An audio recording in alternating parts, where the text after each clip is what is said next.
नमस्कार, आप देख रहे देवभूमि समाचार। मैं आपके साथ प्रियंका मलिक हाजिर। उत्तराखंड की तमाम छोटी बड़ी खबरें लेकर खबरों का रुख करेंगे, लेकिन सबसे पहले एक नजर हेडलाइंस पर।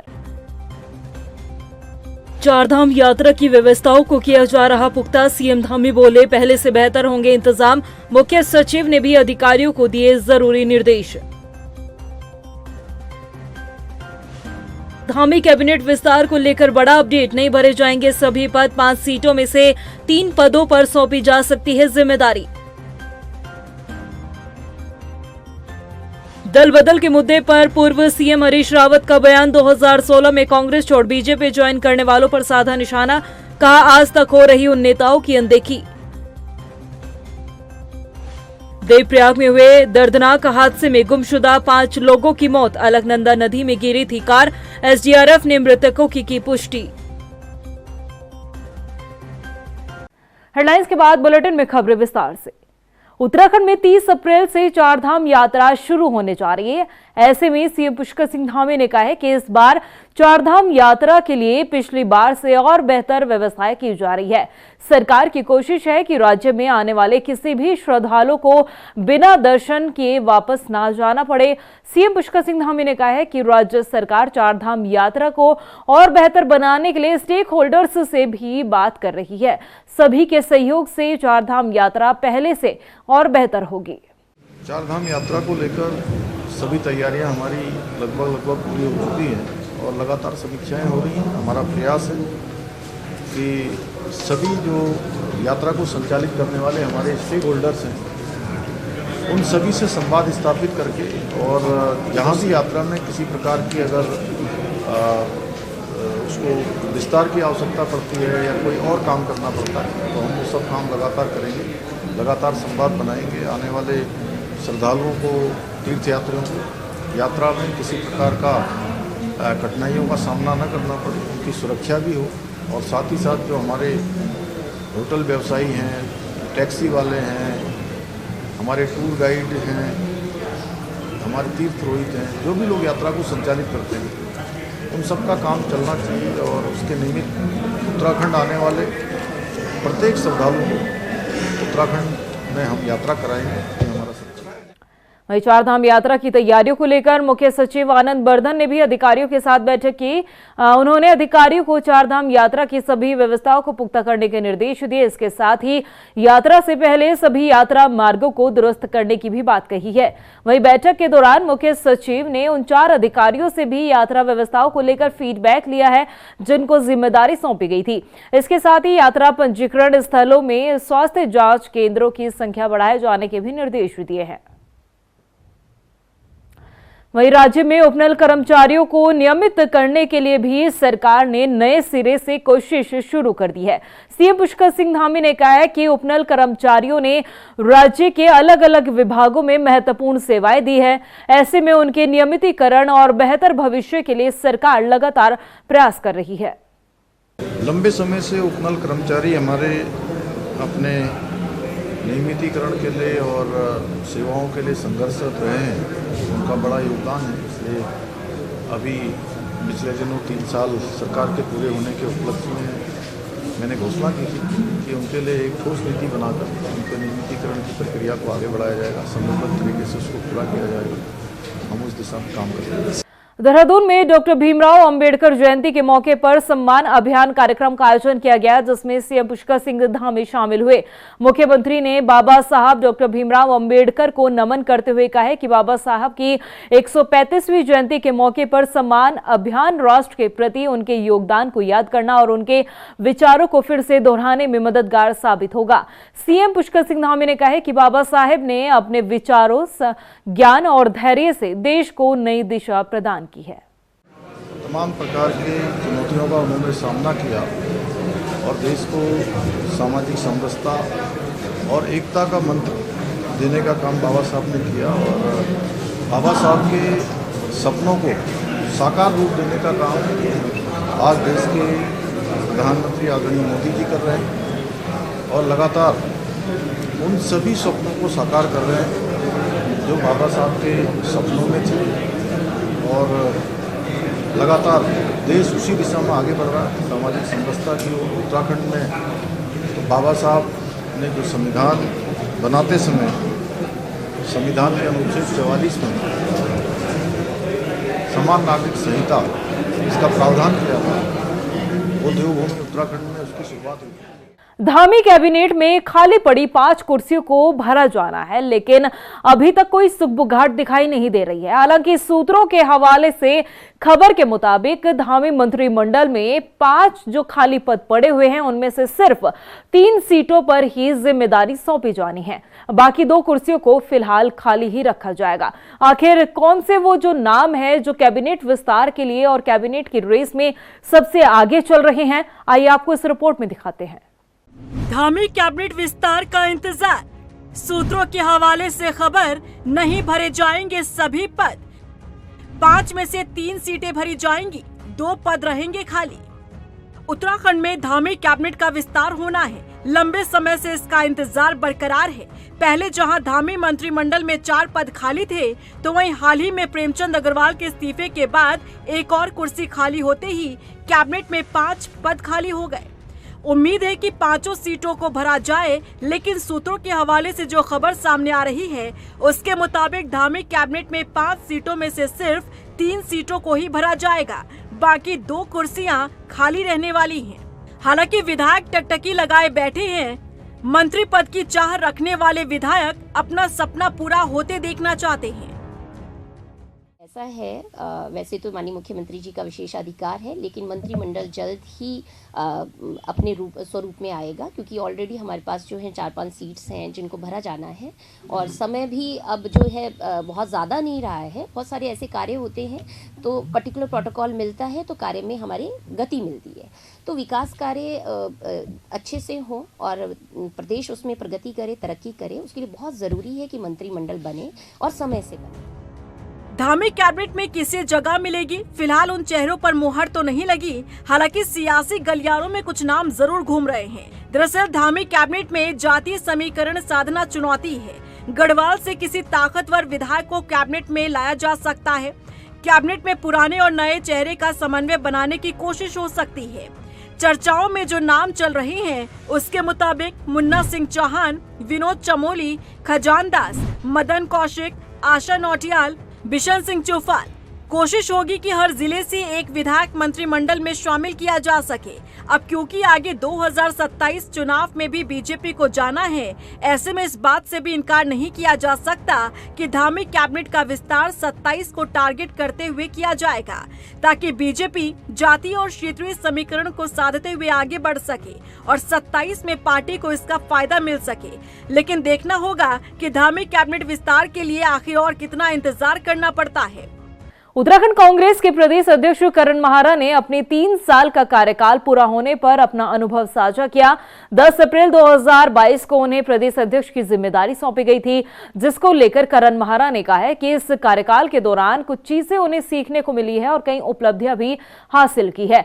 चाहे फिर 2 उपचुनाव, मंगलौर और बद्रीनाथ में जीत हो, या फिर जनता से जुड़े मुद्दों को लेकर राज्य में आवाज उठाने वाली हो। मुझे बने हुए जुम्मे 2-3 महीने हुए थे और चंपावत में हम बहुत बुरी तरीके से हारे थे। वहाँ से अपने जिलाध्यक्षों की मदद से, कार्यकर्ताओं की वजह से, कुछ ऐसे लोगों की मदद से जो लगातार पार्टी का पक्ष रखते रहे हैं। सुजाता दी सामने बैठी हैं, लगातार कांग्रेस की तरफ से कुछ ना कुछ वो देती रहती हैं, इस तरीके के लोग। और उसका नतीजा ये हुआ कि हम बागेश्वर तक पहुँचे, और बागेश्वर में जब उपचुनाव हुआ, एक मृदुभाषी और बीजेपी का एक पुराना नेता और बड़ा मंत्री चंदन राम जी की मृत्यु हुई थी, और उनकी बीवी पत्नी जो है, उनकी पत्नी चुनाव लड़ रही थी। उस चुनाव में हमने 10,000 की लीड को कवर किया, और कुछ कमियां रही। हम आर्थिक रूप से मदद उतनी नहीं कर पाए जितना हमको करना चाहिए था, और हम बमुश्किल 2,000 वोटों के आसपास उस चुनाव को हारे। सबक मिला।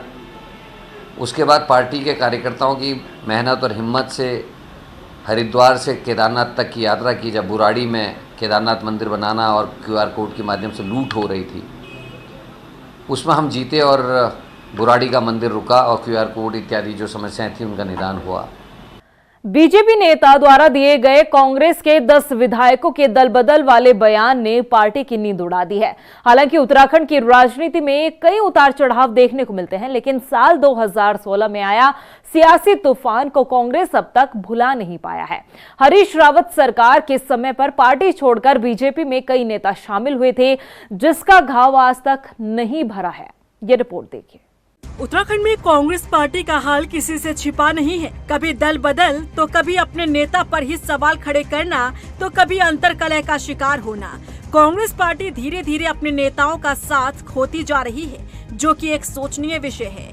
पूर्व मुख्यमंत्री हरीश रावत से जब दल बदल को लेकर सवाल पूछा गया तो उनका कहना है कि जिन्हें कभी न कभी सूखना था वो बीजेपी में चले गए। किशोर उपाध्याय जैसे लोग चले गए, अच्छा ही हुआ। हालांकि पहले चले जाते तो जितना नुकसान 2016 में किया वो कम हो जाता। जो ऐसे थे जिनको कभी न कभी सूखना ही था, चले गए। अब किशोर उपाध्याय जी चले गए, अच्छा हुआ। बल्कि कुछ पहले चले जाते तो जितना नुकसान 2016 में किया उन्होंने, वो नुकसान जरा कम हो जाता। कांग्रेस पार्टी छोड़कर बीजेपी का दामन थामने वाले नेता मथुरादत्त जोशी का कहना है कि कोई भी व्यक्ति अगर किसी पार्टी से जुड़ रहा है तो वो अपनी आत्मसंतुष्टि के लिए जाता है। 2016 में जिन 9 लोगों ने कांग्रेस पार्टी को अलविदा कहा था वो सभी आज मंत्री पद पर है। हरीश रावत उन्हें मंत्री बनाने को तैयार ही नहीं थे।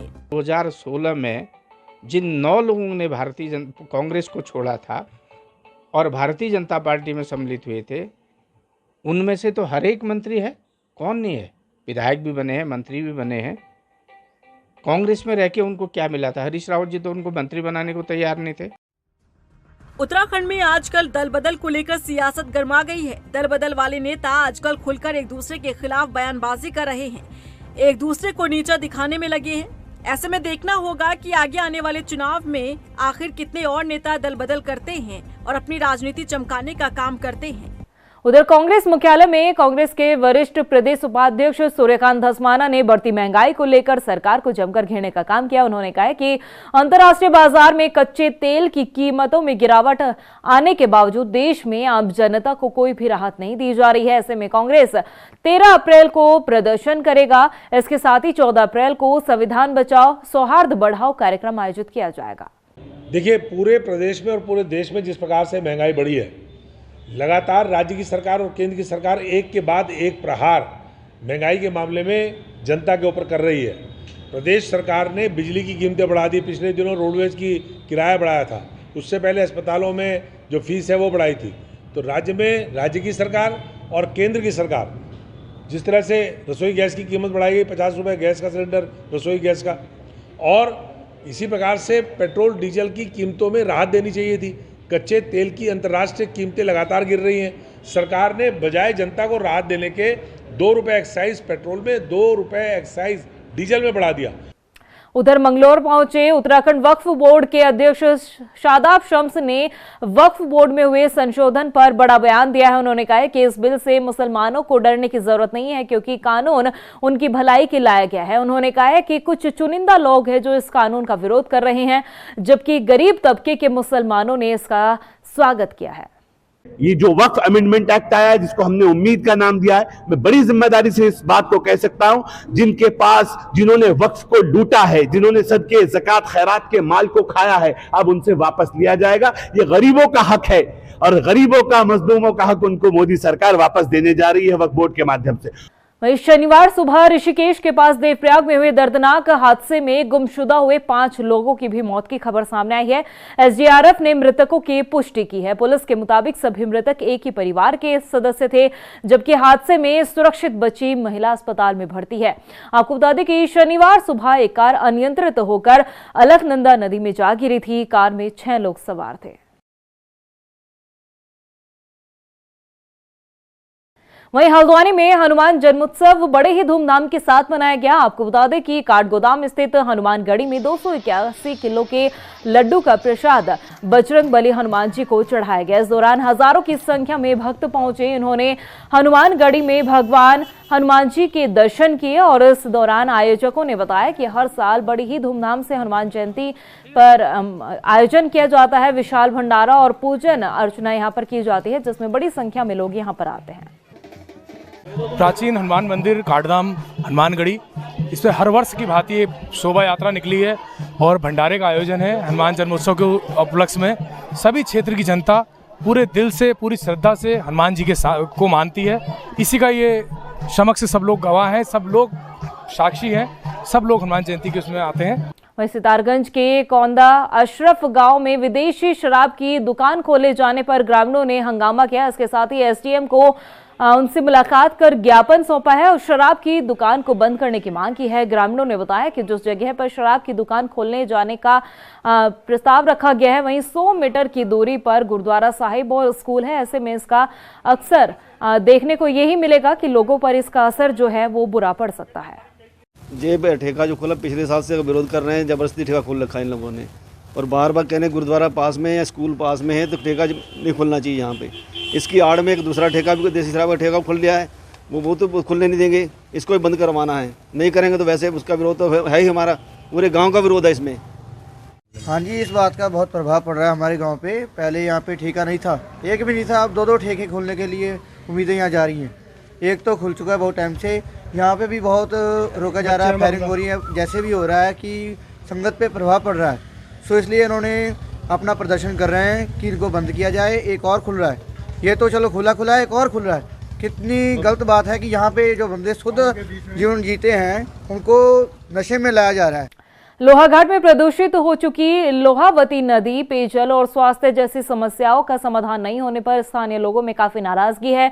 आलम यह है कि व्यवस्थाओं को दुरुस्त करने के लिए स्थानीय लोगों ने जन आंदोलन की तैयारी शुरू कर दी है। आपको बता दें कि लोहाघाट संघर्ष समिति क्षेत्र में लोगों का समर्थन जुटाते हुए नजर आ रही है, ताकि आने वाले दिनों में बड़े आंदोलन के जरिए क्षेत्र की समस्याओं को पुरजोर तरीके से उठाया जा सके। में लगातार जो समस्याएं हो रही है, चाहे पानी की हो, चाहे भुगतान की हो, चाहे अस्पताल में डॉक्टर की हो, उस समस्याओं को लेकर हम लोगों ने एक विचार बनाया है कि लोहाघाट के सभी नागरिकों को लेकर संघर्ष समिति का गठन किया जाए और जो कि पूर्ण रूप से गैर राजनीतिक होगा। उसका कोई राजनीतिक उद्देश्य नहीं है, बस लोहाघाट की मूलभूत समस्याओं को हम उसके माध्यम से हल करना चाहते हैं। इसके साथ ही लोहाघाट में वन अग्नि पर काबू पाने के लिए फायर ब्रिगेड और वन विभाग एक्टिव मोड में नजर आ रहा है। शनिवार को लोहाघाट के चौमेल बैंड के पास अग्निशमन और वन कर्मचारियों ने संयुक्त रूप से जंगल में लगी आगों पर काबू पाने के लिए एक मॉक ड्रिल भी किया, जिसमें कर्मचारियों ने आग बुझाने के साधनों के साथ खुद की तैयारियों को भी परखा। अधिकारियों ने बताया कि जंगलों को आग से बचाने के लिए ग्रामीणों का सहयोग भी जरूर लिया जाएगा। और प्रदेश की खबरों में इतना ही, फिर हाजिर होंगे कुछ और खास खबरों के साथ। तब तक के लिए मुझे दे इजाजत, लेकिन जाने से पहले एक नजर हेडलाइंस पर। नमस्कार। चारधाम यात्रा की व्यवस्थाओं को किया जा रहा पुख्ता, सीएम धामी बोले पहले से बेहतर होंगे इंतजाम। मुख्य सचिव ने भी अधिकारियों को दिए जरूरी निर्देश। धामी कैबिनेट विस्तार को लेकर बड़ा अपडेट, नहीं भरे जाएंगे सभी पद, 5 सीटों में से 3 पदों पर सौंपी जा सकती है जिम्मेदारी। दल बदल के मुद्दे पर पूर्व सीएम हरीश रावत का बयान, 2016 में कांग्रेस छोड़ बीजेपी ज्वाइन करने वालों पर साधा निशाना, कहा आज तक हो रही उन नेताओं की अनदेखी। देवप्रयाग में हुए दर्दनाक हादसे में गुमशुदा 5 लोगों की मौत, अलकनंदा नदी में गिरी थी कार, एसडीआरएफ ने मृतकों की पुष्टि।